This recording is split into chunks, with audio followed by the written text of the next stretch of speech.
Dorothea Puente was a sweet-looking, white-haired woman with glasses. Think Mrs. Doubtfire. She came across as giving, trustworthy, and led many to believe that she was just a simple woman, living out the end of her years as a generous host to other elderly folks. But what if I told you that this little old lady had a sinister secret that wouldn't be uncovered until 9 people had already died? Today, we're going to explore the life and crimes of Dorothea Puente, who shows us that you really can't judge a book by its cover, even if that book looks like a sweet little old lady offering a helping hand. So sit back, relax. It's getting a little stuffy in here. It's time to open up a window and let the fresh air in.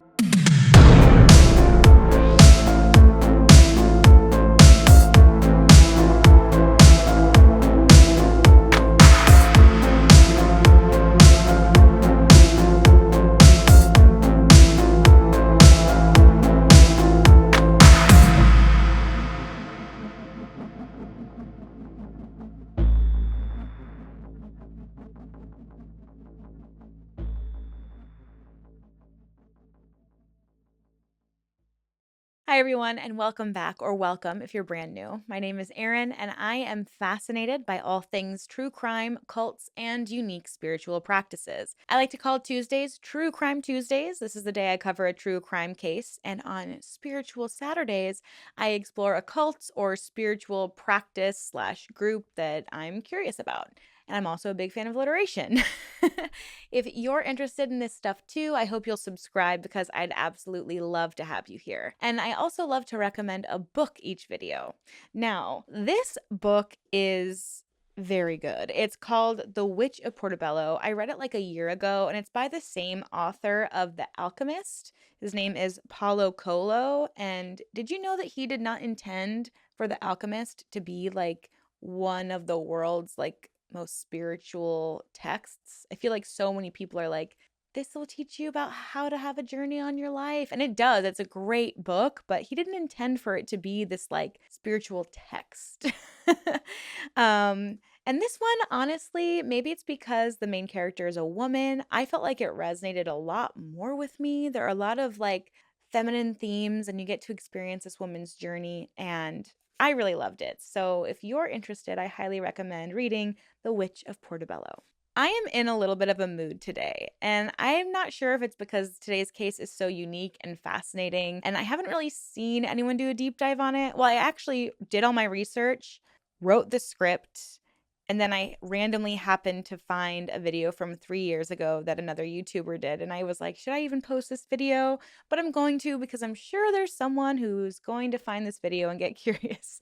At least I hope, anyways. I recall watching a really short video on her as well. I think it was on Netflix. It was about having a bad roommate. I'll try to link it down below if I can remember to find it and I remember the title of it. And I mean, it's a really great show overall. It's really, really creepy. And I'd love to hear about your bad roommate story down in the comments because I know we've all had one. This woman had such a long criminal history, and it's really no surprise to me, anyways, that she ended up doing what she did. And it's really a shame that she got away with it for so long. She honestly had a very tragic childhood. She was born on January 9th, 1929, to parents Trudy Mae Yates and Jesse James Gray. I swear so many serial killers are born in early January. I don't know why or what that means. Are those Capricorns? Anyways, Jesse, her father, was a World War I veteran, and the war had really taken a toll on both his body and his mind. His whole worldview had changed to bitterness, and he expressed his feelings to his family. He actually attempted to take his own life several times and frequently in front of his children, so much that they begged for him to stop. Unfortunately, he did end up passing due to tuberculosis when Dorothea was just 8 years old. Her mother was described as a tough woman who had a difficulty connecting with her children. She worked at night, offering intimate favors to men, and she also had a drinking problem. She would often be gone for days at a time, and Dorothea would end up being subject to bullying from her own siblings. Her mother also once locked her and her brother in the pantry for several days while she was away on a bender. Unfortunately, before Dorothea could turn 10 years old, she was left without either parent when her mother was killed in a motorcycle accident after running off with a lover. She was no longer subject to their drunken arguments and physical fights, but Dorothea would now be searching for a place that felt like home.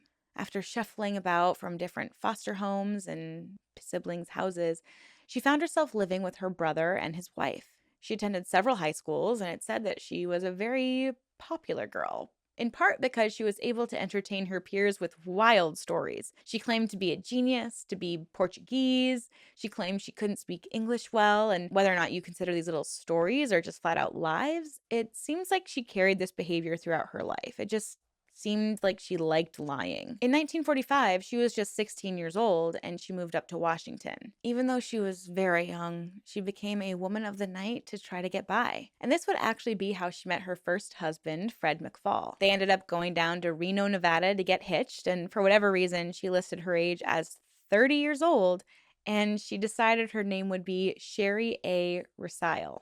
She began telling people stories of how she was an up and coming model, and this was honestly something Fred loved about her. She kept him on his toes with her wild stories and her adventurous spirit. But it was this need for change and spontaneity that would eventually lead them to divorce. After having two daughters and eventually giving them up because she couldn't seem to bond with them, Dorothea began drinking heavily and neglecting her husband. After running off on a spontaneous trip to Los Angeles in 1948, she became pregnant again by another man. And she told Fred about her infidelity, and they were soon divorced. The bad news followed Dorothea as she would end up miscarrying her third child. When she was 19, she found her way back down to Southern California, where she had to once again fend for herself. She was attractive and obviously very outgoing and charming. She just loved telling outlandish stories. Her looks, coupled with her personality, was able to draw men in, and this is where her cons would begin. She would get close to a man or even a female friend and steal from them. She even once went so far as to forging checks to herself so that she could buy fancy clothes and shoes, and she would end up getting arrested and charged with 2 felonies for this. She then moved up north to Sacramento, and she changed her name once again, sorry if I butcher it, Thea Signuala Johansson, after marrying a man named Axel Johansson. Once again, she charmed him with wild stories and just seemed to have him wrapped around her lying little finger. And I can't imagine having the confidence and lack of consideration to do this. Like, honestly, you kind of got to hand it to her in a way. She really knows how to get what she wants. I mean, if I make a little white lie to someone, I feel guilty for like weeks. And you know what? Her new hubby traveled a lot. And when he was away, she would play. She liked to entertain random men at home, gamble, and just shop to her heart's content. The neighbors actually ended up reporting her activities to her husband, and obviously this would cause some arguments. So, to escape the arguments and gain freedom to just do whatever she wanted, once again, she began taking little trips down to LA, and slowly these trips would get extended. This girl just really did not want to get tied down at all to anyone. But she was still married to Axel, and she decided she wanted to go into business and that she would open up a brothel in LA. Now, she ran this brothel for a few years, but it was later shut down after two undercover cops exposed her. By 1966, after several arguments with her husband, she got divorced once again and was left to fend for herself once more. Now, Dorothea was nearing 40. She was single and she had literally no work experience that she could put on paper. It was more difficult for her to make friends, to scam, or charm men into giving her whatever she needed. I mean, she was getting older. Her life was changing and she needed to change too. So she finally decided it was time to change her ways and give back to her community. I'm kidding, obviously, or we wouldn't be here. By give back, I mean take advantage of people in need.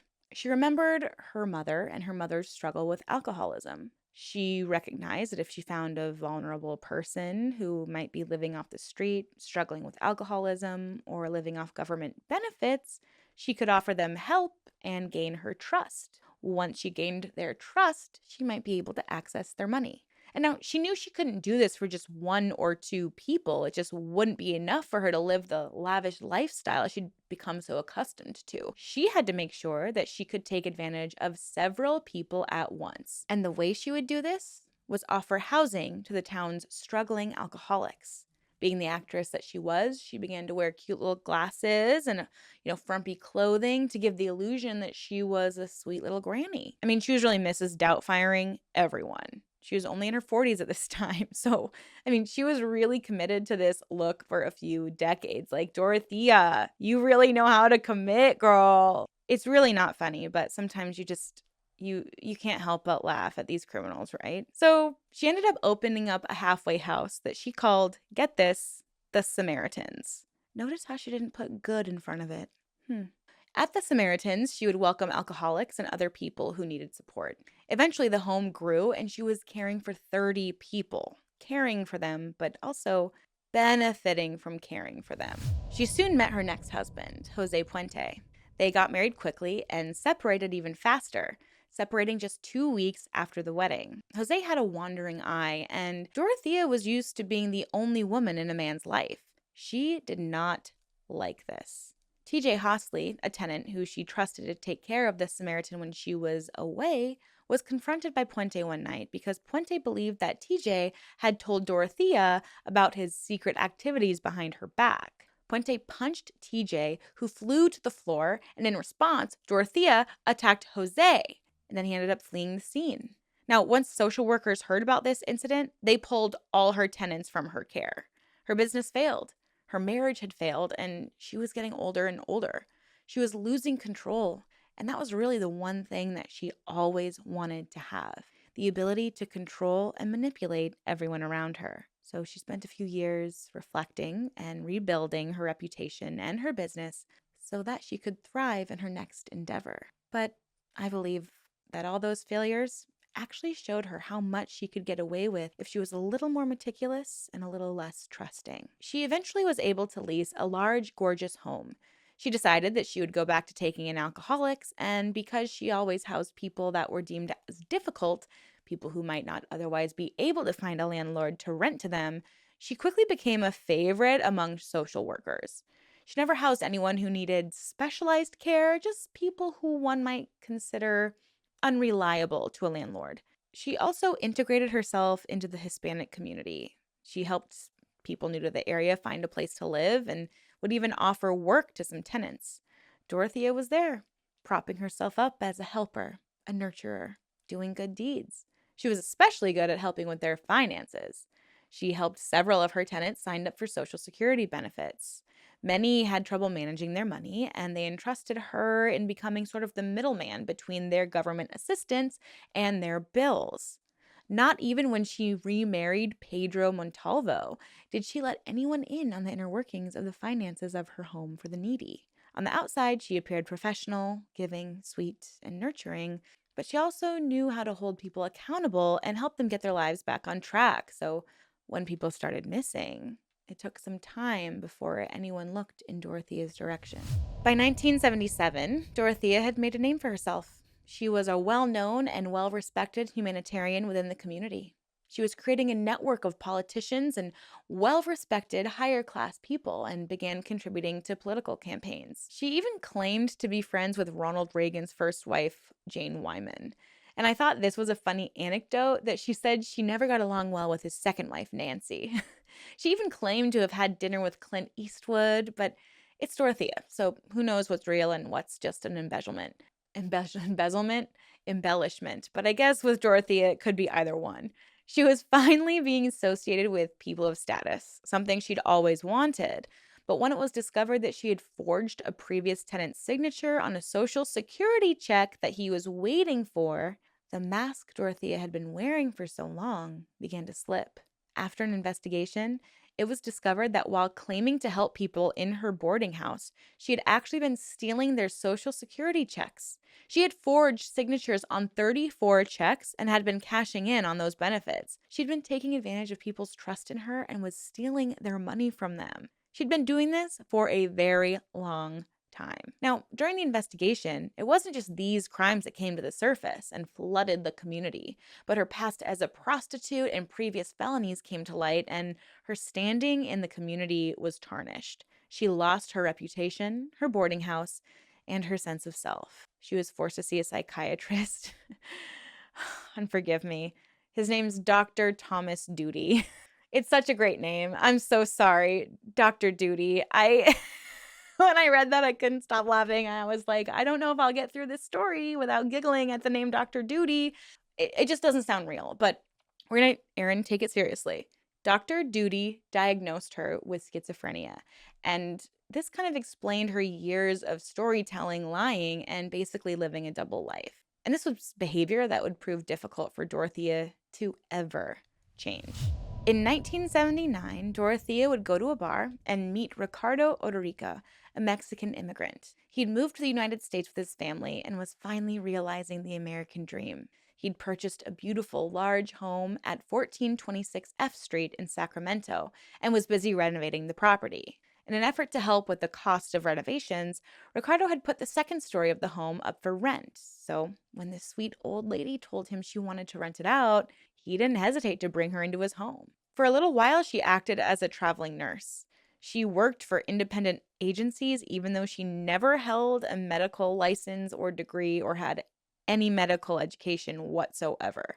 She would go and attend elderly patients in their homes or even in their nursing homes. She'd examine them and offer them a pill or a beverage for their ailment. But some would end up in the hospital over and over and over again, and others would become paralyzed, numb, or even black out. And while they were unconscious, Dorothea would steal money, jewelry, and checks from them. She would even take their prescription medication, like sleeping pills and other sedatives, to use on her future victims. She kept this pattern up, and people started to become suspicious. Now, finally, after lengthy and difficult investigations, Dorothea was arrested in 1982. But thanks to her charm, she would be able to walk free just days after that arrest. And I can't help but wonder, did they not have any record of her past? I mean, this all happened in Sacramento. Why aren't they keeping a closer eye on her? It seems like she just keeps getting away with like petty crime after petty crime, and then the crimes just start escalating and escalating. And then she starts manipulating the health of innocent people. Like, did no one think it could escalate further if she wasn't stopped? I can't decide if she was just this sweet, charming, meek lady and they thought it was like a misunderstanding, or maybe she wasn't able to like fully practice medicine anymore. But it just really seems neglectful, doesn't it? And by now it's 1982. Her murder spree hasn't even started yet. And it really isn't that long ago if you think about it. Like, it's easy to tell a story like this and think, oh yeah, well, it was easier to get away with stuff back in the 1920s. But I mean, she's been at this for like 30 years, just running con after con, and she has the record to prove it. It just makes me sad that we we haven't even gotten to the most tragic part of this story, and she's already done so much harm. It's just so discouraging. They really should have listened to Dr. Duty. At 52 years old, Dorothea secured one of her only legitimate jobs at a local bar. It was there that she met Ruth and Harold Monroe. Harold had been diagnosed with cancer, and Ruth was devoted to spending as much time with him as possible. Instead of feeling sympathy for this situation, our girl Dorothea just looked at it as a business opportunity. And she told Ruth this, but she disguised it as a catering business that she was eager to start. She invited Ruth to be her business partner, and Ruth was excited. However, soon her husband's condition would take a turn for the worst, and being such a good friend, Dorothea would invite Ruth to come live with her while her husband was in the hospital battling cancer. Dorothea cared for Ruth and tried to help her make a bad situation better by offering her creme de menthe constantly. It was just the little treat she needed to get by. And it said that Dorothea just insisted she drink the beverage to feel better, even on days she didn't really want it. Now, Ruth was a healthy woman. There was no reason for her to become sick, but she did. So sick that she became unable to get out of bed. She felt paralyzed, and hours later, she was determined to be dead. The coroner noticed a green liquid oozing from her stomach, and her liver seemed to be bloated, just like an alcoholic's would. It seemed like she hadn't eaten in a while, and in her bedstand, they found a tranquilizer that had been prescribed to her, so it was implied that she had done this intentionally to herself. And although they found large amounts of codeine and Tylenol in her system, they never actually determined a real cause of death. I also couldn't find out how much Dorothea stole from Ruth, but it has been recorded that her husband had $20,000 to his name, which I'm sure is something that Dorothea would have been eager to get. Soon after, Dorothea would lure an old patient, Dorothea Osborne, to her house. I've also seen that Dorothea went to Dorothy's house. I've seen a couple conflicting accounts on this. Either way, Dorothea was able to tempt Dorothy with a drink. Dorothea drugged and robbed Dorothy, but luckily Dorothy was able to get a sample of whatever she had been served to use as evidence, and an investigation into this event would lead to a 5-year sentence for Dorothea. And instead of learning a lesson, she would be hatching a plan for what she wanted to do when she got out. While in prison, Dorothea's old landlord, Ricardo, had moved away from the home at 1426 F Street, so she would have access to the whole place herself when she got out of jail. She decided that her prison pen pal turned lover, yeah, she found a lover in prison. I mean, how? How? Well, his name was Everson Gilmouth, and he would move into that house with her when she was released early for good behavior. Right after she was released, Gilmouth drove up in his red truck. At 77, he was just excited to start a new life with a new companion and enjoy the rest of his days. His sister, however, did not like that idea at all, and once even sent the cops to check in on her brother. Unfortunately, this pushed her brother even further away from her, and he would only then communicate with her via letters. Dorothea would even write her a letter to let her know that Gilmouth and Dorothea had planned on getting married. So everything seemed to be working out in Dorothea's favor. Or did it? Dorothea decided she needed some storage. A lot of storage. She commissioned a local man to build a 6-foot by 30-inch by 30-inch storage box, which is a pretty sizable storage box if you ask me, and she promised him $800 and a red truck. He completed the box, and to his surprise, the very next day, it was completely full and nailed shut. Dorothea asked her handyman if he could bring the box to a storage unit because the thing was now 300 pounds. I mean, she couldn't do it herself. And he agreed. But then last minute, she decided, no, let's just go throw it down by the Sacramento River. And they just dumped the box. I don't know. It just seems super suspicious to me. Like, I'm sure her handyman felt like he was just doing a job and he was just ignoring the red flags, but I can imagine, like, thinking I was going to go bring something to a storage unit, and along the way, the person's like, let's just dump this on the side of the road and then not ask any questions. It just seems really fishy to me. And of course, it's not his fault, but I just can't help but wonder, like, how did he feel about this? A little over a month later, a fisherman would come across the box alongside the river, and inside would be the body of Gilmouth. And Dorothea, well, she continued to forge his signature and cash out on his benefit checks for another 6 months. I mean, the woman has no shame. Between 1985 and 1988, Dorothea Puente's boarding house had become successful again. She wasn't just taking in alcoholics anymore, but anyone in need of a more stable home. People who were fresh out of prison or dealing with mental health challenges or even sick patients. She'd do what she always did, set them up for Social Security benefits and feed and nurture them, but also take a little chunk of those Social Security checks. And behind those closed doors, the mask began to slip even more, and she began to get more and more mean to her tenants.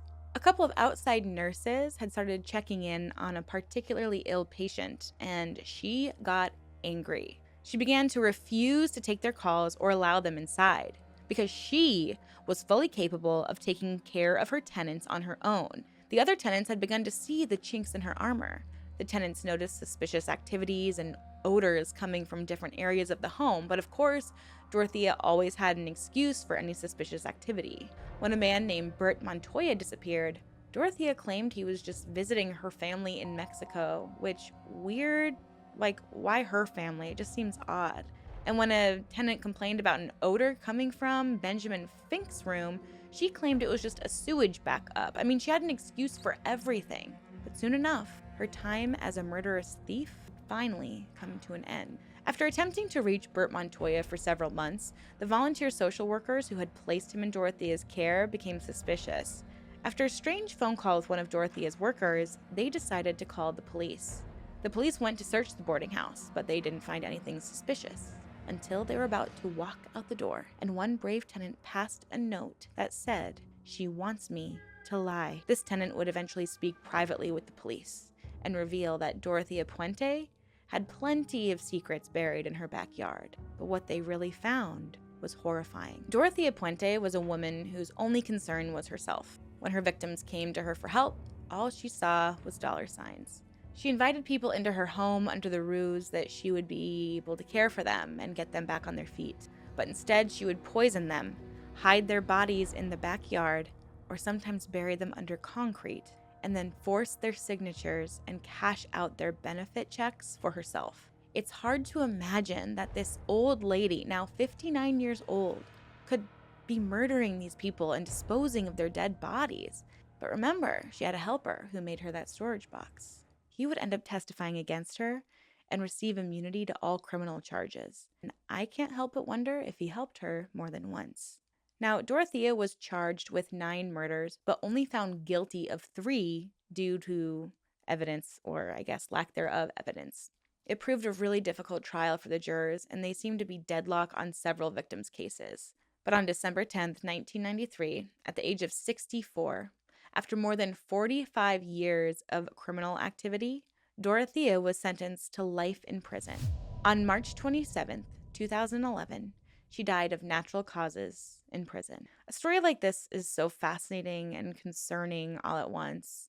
It's scary to think that we could bring our elderly or otherwise vulnerable loved ones somewhere where we think they are going to be taken care of, only to have them be completely taken advantage of. With the mixture of her upbringing and mental health challenges, I can't help but wonder if things could have been different for her victims, if her mental health was something that could have been better understood, or if the system hadn't failed so many times.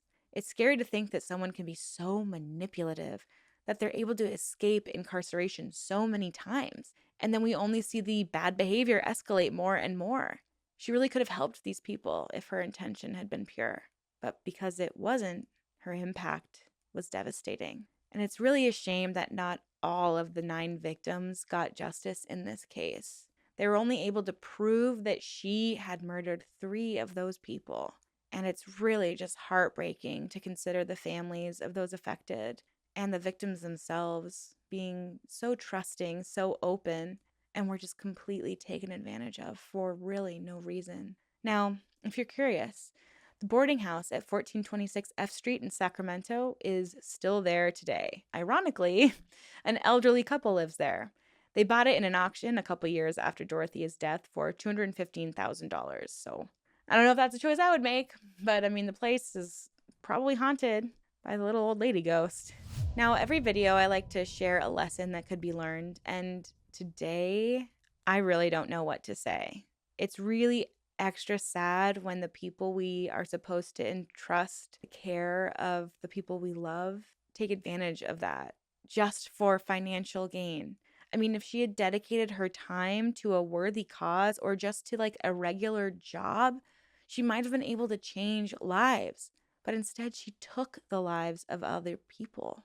And again, it's just so sad when someone's really trying to make a change, trying to transform their life because maybe they just fell onto hard times or can't get past an addiction, are taken advantage of in this way. And we really need to take better care of people in our society that are this vulnerable. So one lesson for today, I guess, would be to not fall for a wolf in sheep's clothing. It's easy to judge a book by its cover and put our guard down, but I mean, I don't want to instill fear into anyone, but I think it's always safe to move with a slight feeling of caution. I really believe that we need to advocate better for the more vulnerable members of our society. People who suffer from mental health struggles, alcoholism, or are just genuinely looking to make their lives better need our support. We need to stop judging others for their circumstances and really try to lend a helping hand to those in need. You never know whose life you could change by simply listening to their story and offering a helping hand.